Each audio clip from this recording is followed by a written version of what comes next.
vous n'êtes pas obligé de tout savoir dans le business avant de vous lancer.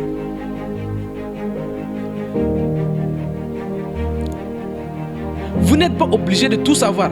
Aujourd'hui, si à la mairie, le maire, il prend les 2 mariés et puis il dit à la femme, tu sais, dans le mariage, les hommes là, on ne sait pas. Il peut te taper. Il peut rentrer à minuit. Il va te faire pleurer. Il va faire ceci, c'est ça. En tout cas, si tu veux, tu t'engages. Acceptes-tu de te marier à cet homme? Qu'est-ce que tu vas faire? Hein? C'est-à-dire qu'avant de faire quelque chose et que tu vois les mauvais côtés, tu prends ta décision en fonction des mauvais côtés de la chose. Quand un enfant veut venir au monde, avant que monsieur et madame décident de faire un enfant, ce n'est pas qu'ils ne savent pas que l'enfant peut mourir à l'accouchement. La femme, avant de prendre grossesse, elle sait que grossesse, ce n'est pas facile à transporter. Transporter un enfant dans ton ventre, elle sait ou bien elle ne sait pas? Elle sait. Mais la logique dans la vie, c'est que tu vois seulement les bons côtés de la chose. Parce que c'est ça qui va... C'est Vincent Norman Peale, il dit que ça c'est la pensée positive. La pensée positive. Vous dites que, ok, de toutes les façons, si ça réussit pas de toutes les façons. En fait, tu te dis que je vais réussir quoi? Tchatchanel dit qu'elle a calé sa vie à 35 ans. Même si ça réussit, ça échoue, bon, j'aurai toujours le temps de me refaire. Elle dit que dans tous les cas, je vais y arriver. Même si ça me prend du temps. Elle dit que la manière de réfléchir, la pensée positive, vous fait comprendre que vous êtes obligé de... En fait, vous devez commencer. Même si vous ne savez pas tout de la situation, mais vous devez commencer. En formation de parachutiste, quand on forme les parachutistes, arrivé à un niveau donné, le pilote il dit top, tu es au fond de l'hélicoptère, tu cours, tu arrives à la porte, tu regardes en haut et tu sautes. Mais arrivé à la porte, si tu veux regarder en bas, avant de sauter, la plupart de ceux qui font, ils cassent le pied ou bien ils prennent un mauvais départ. Quand tu arrives, tu regardes vers le haut et puis tu sautes. Maintenant, quand tu as déjà sauté et tu es dans l'air, comment tu vas descendre? Ça, c'est toi et ton Dieu maintenant. On te met dans une condition qui va t'amener. C'est là où tu vas découvrir ta capacité d'homme. Les premiers parachutistes, ils pleurent dans l'air là-bas. Tu as sauté. Et puis, mais la première fois, quand il a sauté, deuxième fois, troisième fois, c'est bon. Et c'est ça. En fait, vous n'êtes pas obligé de tout savoir ce qui se passe en bas avant de commencer. En chemin, elle dit que vous recadrez les tirs. Et c'est ça même la beauté de l'entrepreneuriat. Tu te lances et puis tu analyses. C'est là maintenant ta capacité d'homme stratégique va commencer. Tu vois là-bas, tu sais qu'il y a obstacle. Ok, tu reviens. C'est là, en fait, c'est ça même la beauté de l'entrepreneuriat. Tu découvres même tes facultés mentales. Elle dit que ton esprit se développe même plus que quand tu es plus que ce que tu n'imaginais. Un salarié qui a fait 10 ans dans le salariat et toi tu as fait 1 an dans l'entrepreneuriat, tu es plus stratégique que lui. Un gars qui a fait 10 ans comme salarié dans le monde professionnel, toi tu viens de commencer 1 an, tu deviens plus fort mentalement que lui. Parce que lui, il n'est jamais arrivé à résoudre de problème. Lui, il sait à l'avance tout ce qui va venir. À la fin du mois, il va avoir son salaire. Le matin, il va arriver au bureau. Le soir, il va rentrer. En fait, c'est la routine. Il sait plus ou moins le chemin qu'il va prendre pour aller. Mais toi, un entrepreneur, tu ne sais pas tout ça. Et c'est ton défi. Chaque jour, tu réfléchis à de nouvelles stratégies. chaque jour, tu réfléchis à comment tu vas affronter la vie. Et c'est ça qui fait même la beauté. La réussite, ce n'est pas la destination, c'est le parcours, c'est le processus. C'est ça, en fait, quand on vient, on te donne 1 milliard tout de suite et que tu ne sais pas comment les 1 milliard là sont arrivés, il n'y a pas de saveur. Il n'y a pas de saveur. Il faut que tu fasses ça jusqu'à arriver à un moment donné, tu vois là où tu as quitté pour revenir. Une information ou bien quelque chose de très très important au-delà de tout, la richesse, c'est quelque chose qu'on attire en devenant une autre personne. Aujourd'hui, si vous êtes une personne peureuse, aujourd'hui, si vous êtes une personne timide, aujourd'hui, si vous êtes une personne qui a peur de rencontrer les autres, vous êtes cette personne-là, ce n'est pas une personne que l'argent va venir vers toi facilement. L'argent va venir vers toi seulement quand tu vas devenir une personne prête à dire que bon, voici, viens. Ça, l'argent fonctionne comme ça. Fais une personne audacieuse. L'argent ne vient pas dans la main de n'importe qui. Les lâches ne vont jamais devenir riches. Il n'y a que les audacieux. Ceux qui ont des diplômes, qui sont lâches, eux, ils travaillent pour ceux qui sont audacieux, qui ont créé des entreprises. Ceux qui sont audacieux, ceux qui ne savent pas l'avenir, mais ils ont osé se lancer. Ça, c'est ceux-là que la vie récompense. La vie ne récompense pas les travailleurs, ni les intelligents, mais les audacieux. Les personnes audacieuses. Quand vous allez vous lancer, les défis sont là, mais c'est ça qui va faire en sorte que quelques années plus tard, oh non, je suis trop fort pour que des petits problèmes comme ça là me font trembler. Et vous allez petit à petit grandir.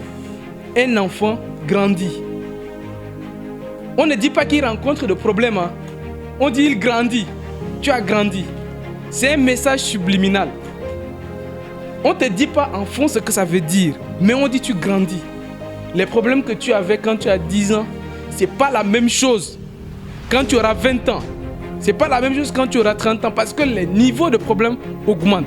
C'est pour cela, dans la poursuite de l'enrichissement, ce qui est important, ce qui est très important, c'est la personne que vous allez devenir. La personne que vous allez devenir. Vraiment, je veux que vous compreniez ça. La personne que vous allez devenir. Vous d'aujourd'hui, si vous ne gagnez pas assez, c'est que vous n'êtes pas une personne qui ne mérite pas encore de gagner beaucoup d'argent. Dans un post sur les réseaux sociaux, il y a un gars qui a publié, il dit que si j'étais Yaya Touré, vraiment j'allais finir avec tous les gars d'Abidjan. Le gars, il a fait son post, hein. Il a posté, il dit que si j'étais Yaya Touré, j'allais finir avec tous les gars d'Abidjan. Il y a un gars qui est venu le répondre en commentaire. Il dit c'est parce que Dieu te connaît. Parce que tu n'es pas devenu encore cette personne qui mérite de gagner cette somme d'argent. Tu n'es pas encore cette personne qui mérite d'avoir 1 milliard. Parce que si tu as ça, ça va te faire du mal. Tu n'es pas encore prête à cette somme d'argent-là. Voici pourquoi Dieu te donne des mégas pour te connecter, insulter les gens et puis te déconnecter. Il faut devenir cette nouvelle personne-là qui sera prête à gérer des grosses sommes d'argent. Tu seras cette personne-là où l'argent ne va pas le surprendre. Tu seras cette personne-là qui a une forte capacité de résolution de problèmes. Quel que soit l'argent qui va lui entrer entre les mains, il saura en faire bon usage. Et c'est cette personne-là que vous devez devenir pour attirer l'argent. Et maintenant, vous n'êtes pas obligé de devenir cette personne avant de gagner de l'argent. Même sans gagner de l'argent, vous devez devenir cette personne-là. C'est-à-dire, un exemple très simple comme ça, un exemple, je l'ai lu de Darren Hardy. L'effet cumulé, le compound effect. Il a dit quoi? Quand quelqu'un veut perdre du poids, la personne, elle est grosse. Mais la personne commence à se comporter comme quelqu'un qui est mince. D'abord, elle dit que tu es grosse, physiquement tu es encore grosse, mais tu commences par manger les choses des personnes minces. Tu ne manges pas de n'importe quoi, tu surveilles. Elle dit que le succès veut que toi tu te transformes d'abord. Il faut que tu deviennes, c'est-à-dire que tes habitudes doivent être les habitudes d'une personne que tu veux devenir d'abord. Les riches lisent beaucoup. Les riches écrivent leurs objectifs sur papier. Les riches ne sont pas méchants. Les riches sont des personnes généreuses. Il faut d'abord, avant même là-bas, il faut d'abord devenir cette personne-là. Étant grosse physiquement, tu dois manger des fruits, légumes, vraiment faire du sport. Tu dois d'abord, même avec ta grosse forme là, obèse encore là, tu dois d'abord avoir les habitudes des personnes maigres d'abord, étant grosse. Avoir les habitudes des personnes maigres d'abord, ce n'est que comme ça que tu vas devenir cette personne mince là. La richesse et la pauvreté, c'est la même chose. Si tu es encore pauvre, tu dépenses tout l'argent que tu gagnes. En fait, si tu as des habitudes, les riches là, contrairement à ce que les gens pensent là, ce n'est pas des gens qui dépensent bêtement leur argent. Même pas, ils ne font pas ça. Les riches ne vont pas prendre leur argent, aller faroter sur les gens. Et puis, non, c'est des gars qui ont des habitudes financières disciplinées. C'est des personnes qui écrivent ce qu'ils doivent faire chaque jour. Ils planifient, même s'ils ne le font pas, ils se rattrapent. C'est des gens qu'il faut faire, ce qu'il ne faut pas faire, et ils s'y tiennent. La plus grande capacité également des riches, c'est avoir l'autodiscipline. Personne ne te dit ce que tu fais, mais toi-même, tu te dis une chose, mais tu te tiens à respecter. L'autodiscipline, personne ne t'a dit de faire ça, mais toi-même, tu te donnes des règles de conduite et tu tiens à ce que tu suives ces règles de conduite-là, toi-même. Tu te dis que chaque jour, tu dois faire ça, mais tu ne le fais pas. Tu fais ça, tu es une personne qui ne tient jamais tes promesses. Si l'argent tombe dans ta main, tu vas décider, tu vas dire que c'est des gens comme ça généralement, à la fin du mois, ils disent que non, le mois prochain, vraiment quand l'argent va venir, je vais faire ceci. Dès qu'on lui a dit que le virement est passé,